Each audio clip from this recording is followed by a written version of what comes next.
Te cuento que el kiwi es una fruta exótica originaria de las laderas del Himalaya.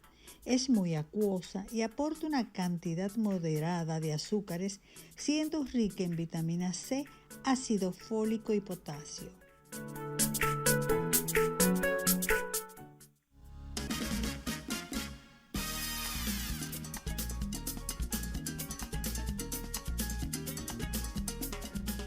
Ya estamos de vuelta con ustedes, que estamos muy bien acompañados de una persona que queremos mucho, lo distinguimos por su profesionalidad y también su don de gentes. Es el licenciado Rainier Álvarez, quien es abogado y viene a hablarnos de un tema muy interesante, solicitado por ustedes, por supuesto, que son las herencias y los testamentos. Vamos a conocer qué son las herencias, por qué se realizan, quiénes se benefician, todo eso vamos a hablar en este día. Bienvenido, qué bueno tenerte aquí de nuevo. Muchísimas gracias por la invitación. Aquí estoy en mi casa otra vez. Claro que sí, esta es tu casa y más que tu casa, porque eso viene. Si ahora este tiene 21 años, ustedes están más o menos entre tu papá y tú tienen como sus 19 con nosotros. Licenciado, cuando hablamos de las herencias, explíquenos un poquito lo que las herencias son y lo que conlleva y la diferencia entre una herencia directa y uno que se haya testado, que haya realizado el testamento. Sí. Bueno, las herencias es un mecanismo que establece la ley para organizar la forma en la que el patrimonio de una persona fallecida pasa a quienes se convertirán en sus sucesores, sus continuadores jurídicos, que generalmente son los hijos, pero pudieran ser otras personas. Por ejemplo, en esa pregunta que nos hacía, hay dos formas de hacer, de suceder, de que se haga una herencia. Una de las formas es de manera testamentaria, es decir, a través de un contrato que se denomina testamento, en el cual una persona determina a quién y en qué cantidad, qué bienes le va a dejar a una persona determinada. Una persona que pudiera o pudiera no ser un familiar. Y otra forma es la forma que establece la ley.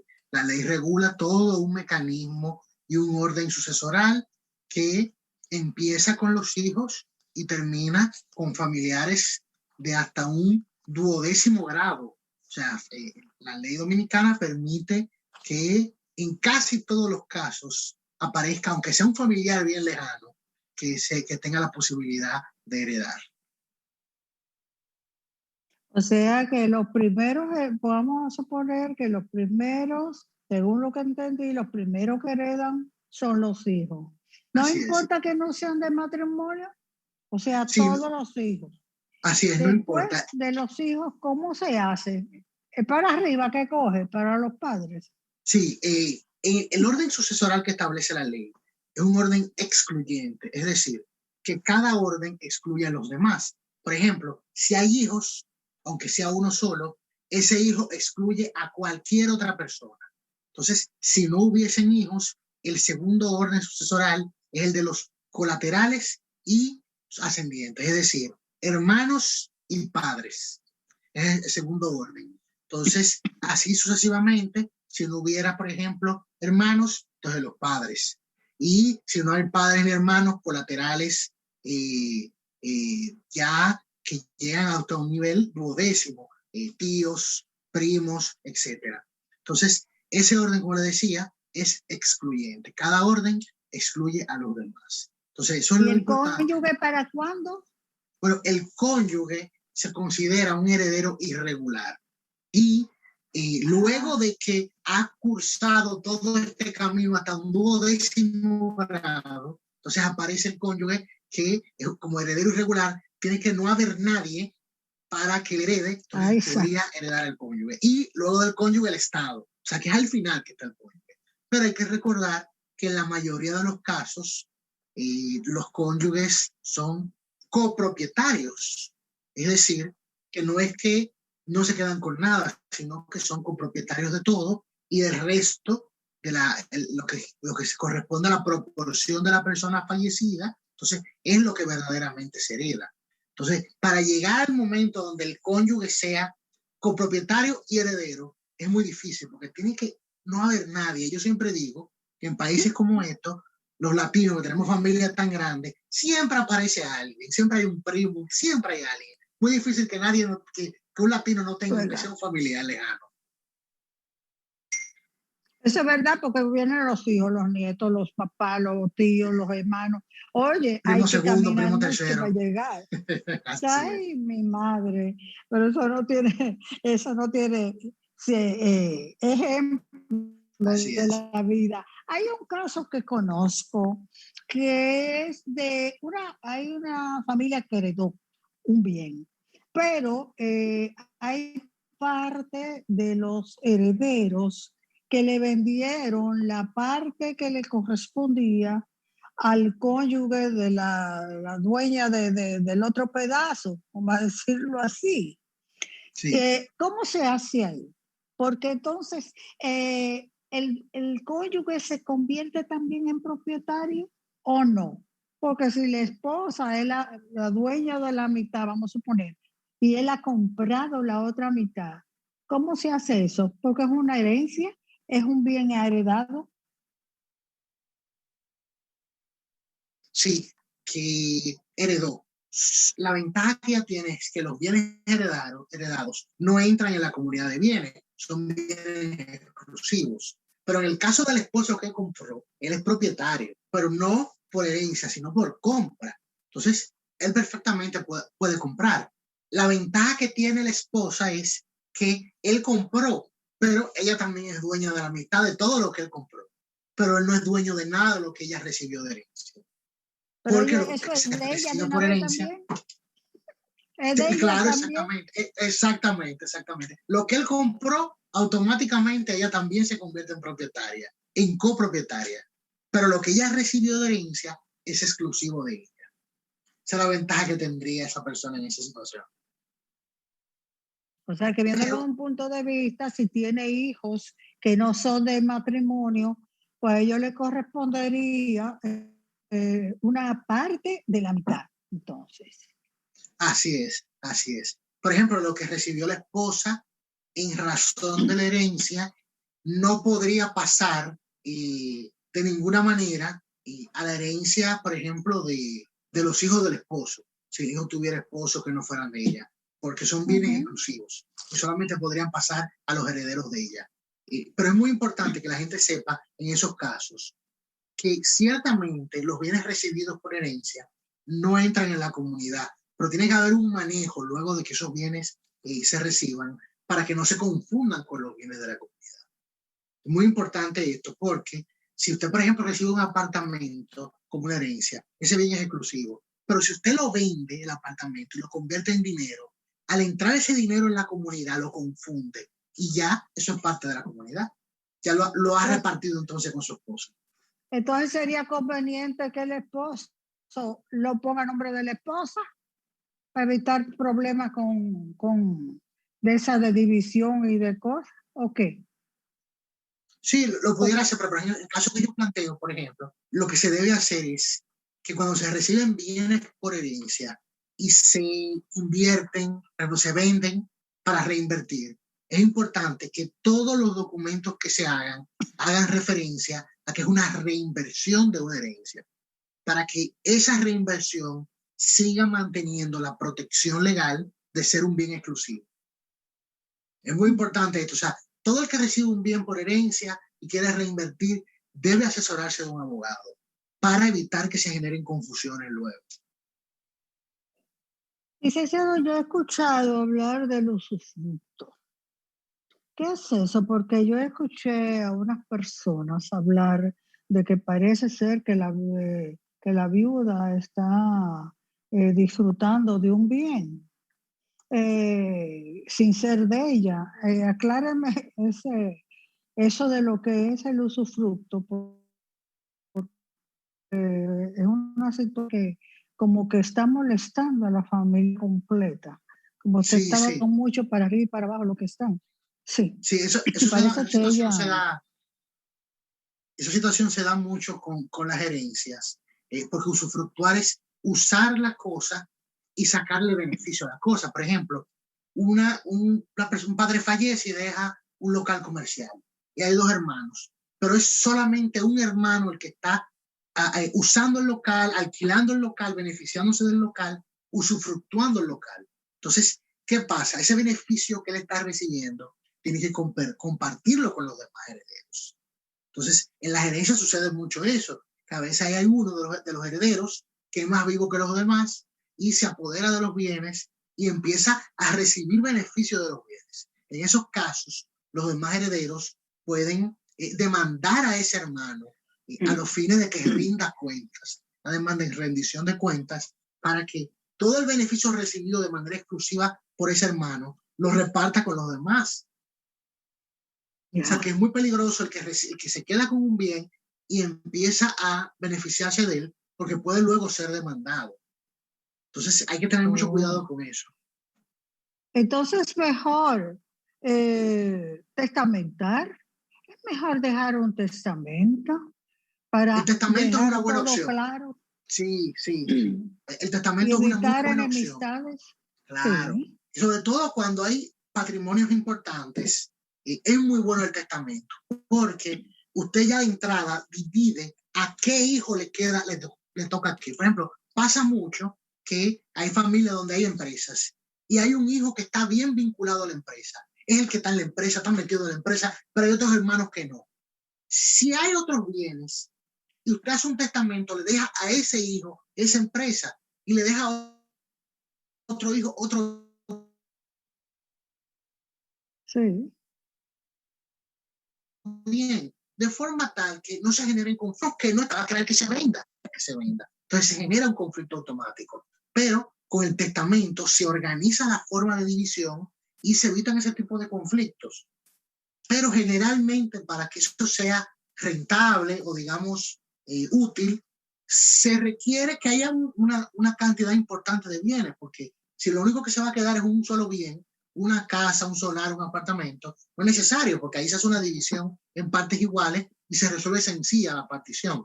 Pero en caso donde hay muchos bienes, es importantísimo un testamento o dejar una herencia organizada. Licenciado, ¿y ese testamento, si el que lo hace, el propietario de los bienes, lo puede ir cambiando o el primero es el que vale siempre? ¿Cómo es esto? O si en caso de herencia, ¿puede una persona desheredar un hijo, por ejemplo? Porque también hay de todo en la viña.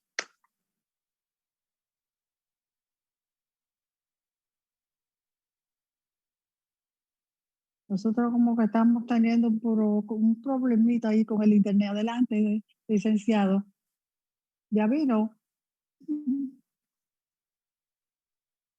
Parece que tenemos una situación con el internet, porque a esta hora pues también se están impartiendo clases virtuales. Entonces ahí vamos, bienvenido de nuevo, que estaba explicando que a esta hora hay mucha confusión con las clases virtuales.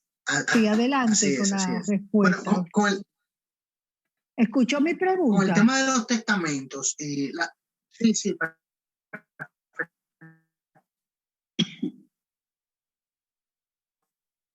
Ahí.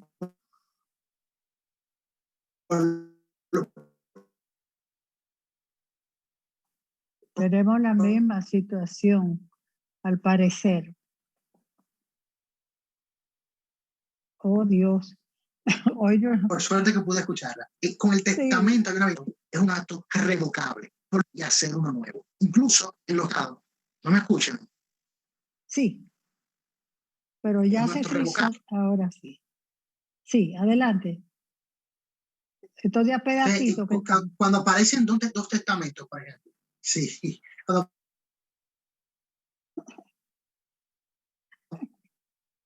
aparecen dos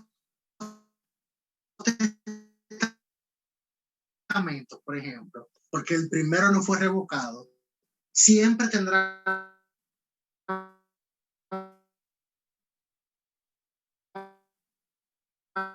validez el último testamento realizado. Entonces, arrepentir y hacer un testamento nuevo. ¿Me escucha? Parece que está un poco... Ahora sí. Usted estaba que iba y venía, sí. Porque es que tenemos mucho inconveniente en estos días con el internet, que ya uno no sabe. Y eso no es cuestión de distribuidora, de compañía. Eso no es cuestión de compañía, es sobrecarga, realmente. Entonces, este es un tema, claro, esto es un tema muy largo. ¿Qué usted recomienda? ¿Y con qué tiempo se debe hacer eso? Porque muchas personas dejan todo para última hora, cuando ya están, que apenas una firma pueden colocar. Y según tengo entendido, los testamentos están siendo objeto de muchas falsificaciones. Ahí anda un caso que no se sabe si es verdad o no es verdad, el caso de José José, que tiene un testamento en México y otro en Miami. Entonces dicen que el de Miami es falso y que el de México no vale porque el de México no vale en Miami. No entendí, pero en esos casos, ¿cómo se hace? ¿El abogado rompe o le pone un sello de nulo al que ya no es válido o qué? Y unas recomendaciones para las personas. Tiene que determinar cuál de los testamentos es válido. Me parecería extraño esa situación de que el testamento mexicano no tuviera validez en Estados Unidos, porque si fuera aquí, tuviera validez en los Estados Unidos. Uno pudiera hacerlo valer allá. Por lo tanto, creo que el caso mexicano es igual. Pero ciertamente es posible la falsificación. Eso siempre se puede determinar. Esos son actos que se realizan por ante un notario. Por lo tanto, tiene ciertas medidas de seguridad, pero sabemos que esas medidas de seguridad nunca son absolutas. Pero yo recomiendo que la gente organice su patrimonio con tiempo. Yo creo que el dominicano no tiene costumbre de organizar patrimonio, no le gusta, cree que eso es llamar a la muerte, pero realmente eso es una forma de evitarle problemas a los hijos, evitar conflictos familiares posteriores que se generan. Si usted deja bienes, no deja las cosas organizadas y claras, se van a generar conflictos entre los hijos. Por eso lo ideal es dejar las cosas organizadas y evitar entonces, usted le está evitando ya luego de su partida problemas a sus hijos y enemistades familiares. Por lo tanto, lo más recomendable es dejar las cosas organizadas. Así es, y más que hay hijos que ni siquiera pasan a ver los padres después, están como los más dedicados. Cuando ya mueren, que no están, han sido los hijos que más han sufrido, pero nunca se acercaron a llevarle un helado a sus padres cuando son Así ya envejecientes, porque los hijos no se dan cuenta que esos son los detallitos que los padres toman en cuenta. Muchos padres son buenos y no los sacan del testamento, pero de verdad, como hay hijos también que ponen a sus padres no lo objeto, pero yo no lo hago, en un home, como asilo, como hijos así también. Sí. Porque no pueden dedicar tiempo. Hay muchos que quizás no tienen el tiempo, pero hay otros que lo hacen para no estar encadenados. Pero es una buena sugerencia esa que usted da. Yo quisiera, licenciado, que nos dijera su número de teléfono y cómo comunicarnos con ustedes, porque yo creo que esto hay que hacerlo siempre, aunque esté joven, porque para lo único que uno no tiene hora es para morirse, Así lamentablemente. Es. Bueno, los teléfonos de nuestras oficinas es el 809-535-3292, 809-535-3292. Ahí estamos para servirle cualquier consulta, cualquier ayuda para la organización de su patrimonio y otros servicios jurídicos. Estamos para servirles. No, y le vamos a consultar de nuevo porque este tema no termina ahí. Este tema va más allá de lo que, porque hay bienes materiales, pero hay otros que no. Entonces queremos saber, como usted dijo ahorita, que si hay un hijo que está más integrado en una empresa, lo lógico es que ese lleve el mando, ¿verdad? Y dirija esa empresa, pero hay muchos hermanos que no aceptan eso, que no admiten eso sin haber puesto nada más que la mirada a la hora del cobro, porque están cobrando a la empresa. Entonces, todo eso tenemos que tenerlo claro. Y yo creo que sería necesaria una consulta con usted para esos fines. De verdad que agradecemos, de verdad que haya participado y muy pronto le contactaremos para un segundo tema, pero no muy lejos porque se nos olvida lo que hablamos. Así es. Gracias, licenciado Rainier Álvarez, abogado, y vino a tratarnos de este tema de lo que son las herencias y por qué es necesario hacer un testamento. Así que muchas gracias y vamos a cortar a conversar, señor director.